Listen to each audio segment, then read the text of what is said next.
So today we're going to be looking at one of the B&M exclusive figure sets, and this one is the 12th Doctor collector figure set. These have gone down to like about 12 quid in B&M, so I've already got one of these sets and I thought I'd get another to try and accurize, or make a bit more accurate, the Peter Capaldi figure.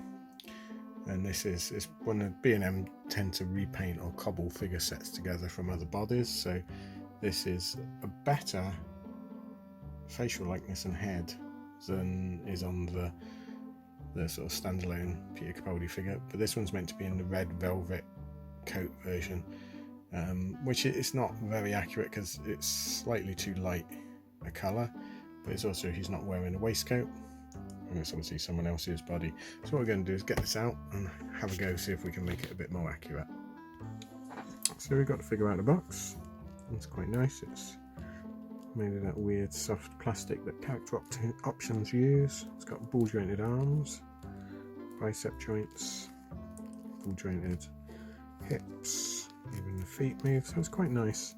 The head, because it's off another figure, doesn't quite fit very well, so I'm just going to pop that off. So we're going to be repainting the head, try and give it a bit more detail, probably try and fill some of these bumps and holes, and I'm also going to try and sculpt a waistcoat on. I don't think, I might try and get the coat off, but I think it's going to be difficult, but we'll have a look. But first we're going to paint the head, so we're going to do a flesh sort of base coat of Cadian flesh tones, and it's lightened with Vallejo light flesh, just to make it a bit less tanned. And all we're going to do to start with is paint it all over. Actually no, let's not do that to start with. Let's try and tidy the head up a little bit, which is what I was going to do. Let's see if we can.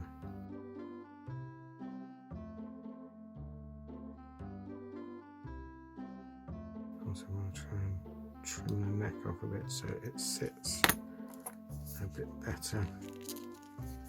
Just pop that on, see if that fits. Yeah, that fits much better there.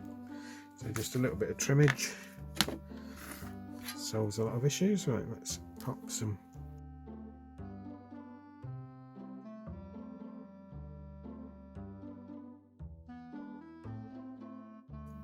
So I'm going to finish coating that, give it a couple of more coats, and then we can come back and have a go at adding some detail. Okay, so I've prized the coat off. There's like hooks that are glued in. It's only glued on the two places on the shirt, there and there. So one came out okay, one I've cut off. I'm not going to use them to push that back in because I'm going to glue this back on afterwards. So I'm going to trim away all the grip parts. You can see how weird they look.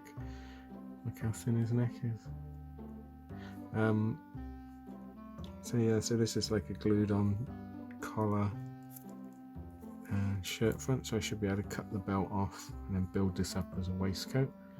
And for that I'm going to use Milliput, which is like a two-part epoxy putty, so you mix equal parts, knead it, and you've got a putty that you can sculpt with. So I'll do that, and then I'll mix them up and we can see, come back and have a look at how we're doing it. So once you've mixed Milliput, it goes a uniform colour, and it's got the consistency of sort of plasticine and bubblegum if you mix it together.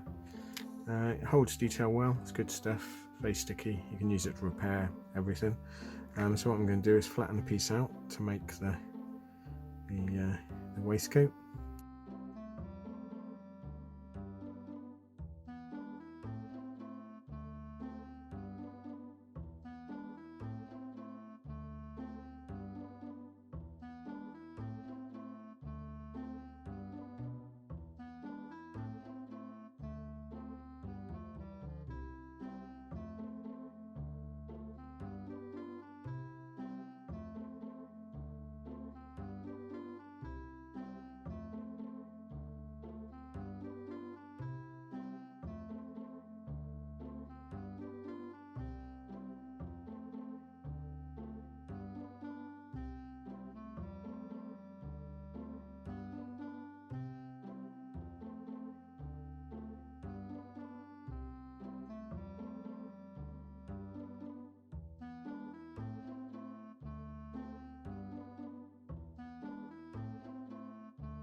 There we go.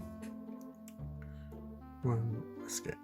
Okay, so that needs to dry completely. So in the meantime, the face is dry, so we're going to add some flesh wash. And for that, I'm just going to use my standard flesh wash colour, which is Reichland.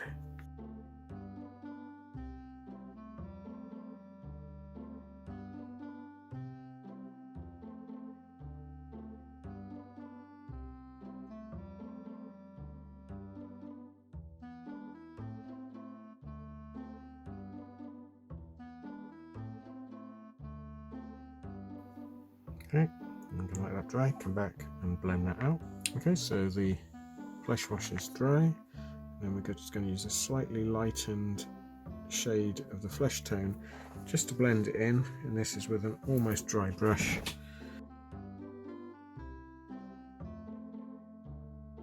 So leaves a suggestion. I'm going to do the rest of that. There we go, so you can see it's giving a different sort of tone to some of the areas on the flesh to stop it being looking plasticky. So the next thing we're going to do is use some red and just add a bit of warmth to the cheeks. Then I'm going to mix a bit of the red colour with the flesh colour just to make a nice lip shade.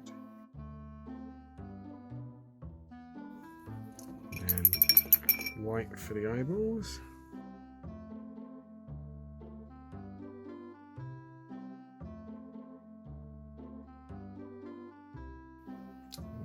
Coat on that, but we'll do that.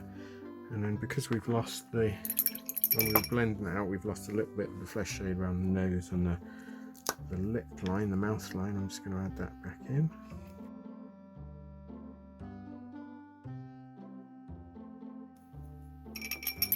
And come back and paint the eyeballs in. So I'm going to paint in Capaldi's eyeballs, and I'm going to use Warg Flesh.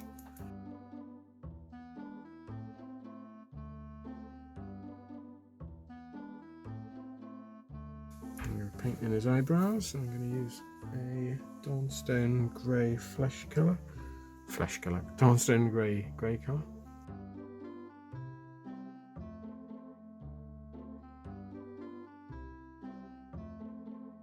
There we go, so what I'm going to do is start base coating the hair. And that's just going to go over like that. Finish that afterwards. But in the meantime, I'll paint in his pupil.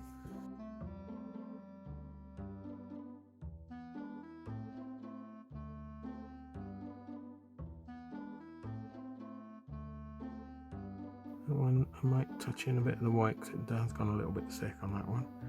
I'm going to undercoat the hair, and then we can come back and do a bit more detail work. Okay, so the hair's dry, so I'm just going to do some white dry brushing just to bring out some of the detail.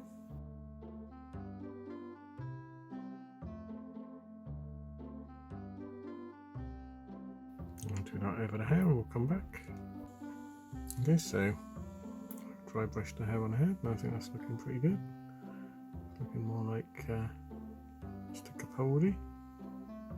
So what I'm going to do now is pop the jacket back on. Probably a little bit of dry brushing over everything, and we'll come back and see what he looks like. Okay, so there's the figure finished. I think it looks much better with the waistcoat. The repaint on the face, I think, has gone really well. I enjoyed doing that one. It's a couple of hours of effort to get a nicer looking figure. So thanks for watching. Please like and subscribe if you want to see more of these style videos. Let me know if there's any figures you would want to see converted into something else. I'll see if I can do them. But thanks for watching, and I'll see you again next time. Thanks then. Bye.